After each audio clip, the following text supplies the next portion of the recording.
ಅಭಿಯಾನ ಸುಗಂಧದ ಪರಿಮಳ ಸೂಸ್ತಾ ಇದೆ. ಅವ್ರು ಶರಣರು ನಮ್ಮ ಹೆಸರು ತಗೊಂಡಿಲ್ಲ ಅಂತ ಅವ್ರು ಚಪ್ಪಾಳಿನ ಬಾರಿಸುವರು. ಎಲ್ಲರೂ ಜೋರು ಚಪ್ಪಾಳೆ ತಟ್ಟಿ ಪೂಜ್ಯರನ್ನ ಸ್ವಾಗತ ಮಾಡಿ ಶರಣರ. ಇವತ್ತು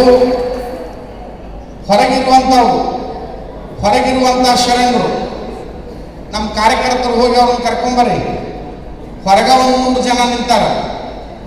ಚಾ ಮುಗ್ದದ, ಚೂಡ ಆಗ್ಯದ, ಚಕ್ಲಿ ಮುಗ್ದದ, ಎಲ್ಲ ಆಗ್ಯದ. ಶಾಂತ ಕುಂಡ್ರಿ, ಮಿರ್ಚಿ ಮುಗ್ದದ, ಎಲ್ಲ ಬದುಕಿನ ತುಂಬ ಬರೀ ಅದೇ ಮಾಡಿವಿ ನಾವು.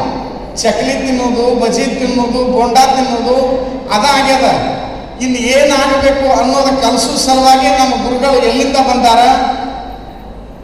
ಕೂಡಲ ಸಂಗಮದಿಂದ ಬಂದಾರ, ಭಾಲ್ಕಿಯಿಂದ ಬಂದಾರ, ಸಾಣೆಹಳ್ಳಿಯಿಂದ ಬಂದಾರ, ಹಂದಿಗುಂದಿಂದ ಬಂದಾರ, ಬೆಳಗಾವಿಯಿಂದ ಬಂದಾರ.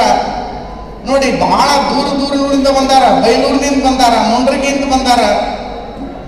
ಕನ್ನಡ ನಾಡಿನ ಎಲ್ಲ ಮಠಾಧೀಶರಿಗೆ ಆಮಂತ್ರಣ ಕೊಡುವುದೇ ಬೇಕಾಗಿಲ್ಲ. ಅವರ ಆಮಂತ್ರಣ ಕೊಡಬೇಕಾಗಿಲ್ಲ. ನಿಮ್ಮನ್ನ ನೋಡೋದಕ್ಕಾಗಿ, ನಿಮ್ಮ ಜೊತೆ ವಚನ ಸಂಸ್ಕೃತಿಯನ್ನು ಬೆರೆಯೋದಕ್ಕಾಗಿ ನಾಡಿನ ಮೂಲೆ ಮೂಲೆಗೆ ಪಾದಯಾತ್ರೆಯ ಮೂಲಕ ಆಗಮಿಸಿರುವಂತ ಸ್ವಾಮೀಜಿಗಳು ಯಾರಾದ್ರೂ ಇದ್ರೆ ಲಿಂಗಾಯತ ಮಠಾಧಿಪತಿಗಳ ಒಕ್ಕೂಟದ ಸ್ವಾಮೀಜಿಯವರನ್ನು ಗೊತ್ತಿರಲಿ. ಬನ್ನಿ ಅಂತ ಒಂದು ಅಭೂತಪೂರ್ವವಾಗಿರುವಂತಹ ಈ ಅಭಿಯಾನ. ಅಮ್ಮ, ಇವತ್ತು 14ನೇ ದಿವಸ. ಇವತ್ತು 14ನೇ ದಿವಸ. ಹಿಂಗೆ ಹೇಳಿಕೊಂಡ್ರಿ ಅಂತ. ಇವತ್ತು 14ನೇ ದಿವಸ. ನೀರು ನಿಂತಿಲ್ಲ, ಹರಿತಾ ಇದೆ. ನೀರು ನಿಂತಿಲ್ಲ, ಹರಿತಾ ಇದೆ. ಜ್ಯೋತಿ ಆರಿಲ್ಲ, ಬೆಳಗುತ್ತಾ ಇದೆ. ಹಾಗೆ ವಚನ ಸಂಸ್ಕೃತಿ ಅಭಿಯಾನ ನಿಂತಿಲ್ಲ. ಕನ್ನಡದ ಮನಮನದಲ್ಲಿ ಜಾಗೃತಿಯ ಜೇನುಕೃತಿಯನ್ನು ಮೊಳಗುತ್ತಾ ಇದೆ. ಜಾಗೃತಿಯ ಜೇನುಕೃತಿ. ಇದು ನಿಂತ ನೀರಲ್ಲ.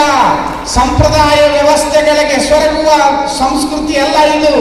ಯಾವ ವ್ಯವಸ್ಥೆಗೂ ತನ್ನ ಶಕ್ತಿಯನ್ನು ಕಳೆಕೊಳ್ಳುವ ಸಂಸ್ಕೃತಿ ಅಲ್ಲ ಇದು. ಬನ್ನಿ, ಒಂದು ಹೊಸ ಸಂಸ್ಕೃತಿಯನ್ನು ಕಟ್ಟೋದಕ್ಕಾಗಿ ಧೀರೋದಾತ್ತ ನಿಲುವಿನಿಂದ, ಆತ್ಮೋದಾತ್ತ ನಿಲುವಿನಿಂದ ಹೋಗ್ತಾ ಇದ್ದೇವೆ. ಉರಿ ಬರಲಿ, ಸಿರಿ ಬರಲಿ, ಅದೇನೇ ಇರಲಿ, ನಮ್ಮ ಕರ್ತವ್ಯವನ್ನು ನಾವು ಮಾಡ್ತಾ ಇದ್ದೇವೆ.